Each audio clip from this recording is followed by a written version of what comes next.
జోగి జోగి రాసుకుంటే బూడిద రాలుద్ది. యోగుల్ని తీసుకొచ్చి సీఎంలను చేస్తే ఏమవుతుంది, సన్యాసులను తీసుకొస్తే నాశనం అయిపోతుంది రాష్ట్రం అంటూ అప్పట్లో ఏదైతే యోగి ఆదిత్యనాథ్ని తీసుకొచ్చినప్పుడు 8 ఏళ్ల క్రితం అతని గురించి అఖిలేష్ యాదవ్, ములాయం సింగ్ యాదవ్ లాంటి వాళ్ళు మాట్లాడారు.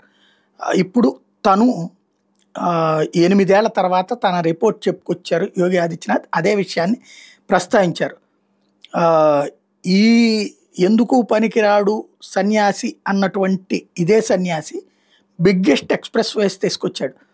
2.25 లక్షల కోట్ల ఇన్ఫ్రా బడ్జెట్ ఖర్చు పెట్టాడు. 55% భారత్ మొబైల్ ఇది ఇక్కడి నుంచినే తీసుకొచ్చాం. అదే సమయంలో 16,627 కోట్లు ఎఫ్డిఐలు తెచ్చాం, అంటే విదేశీ ప్రత్యక్ష పెట్టుబడులు. అట్లాగే $1 ట్రిలియన్ ఎకానమీ వైపు తీసుకెళ్తున్నాం. 2030 నాటికి 27.51 లక్షల కోట్ల రూపాయలకి జిఎస్డిపి వెళ్తుంది. అట్లాగే 4 కోట్ల టన్నుల ఫ్రూట్స్, వెజిటేబుల్స్ పండిస్తున్నాం. ఇది టోటల్ భారతదేశపు ఫుడ్ గ్రెయిన్స్లో 17.83%.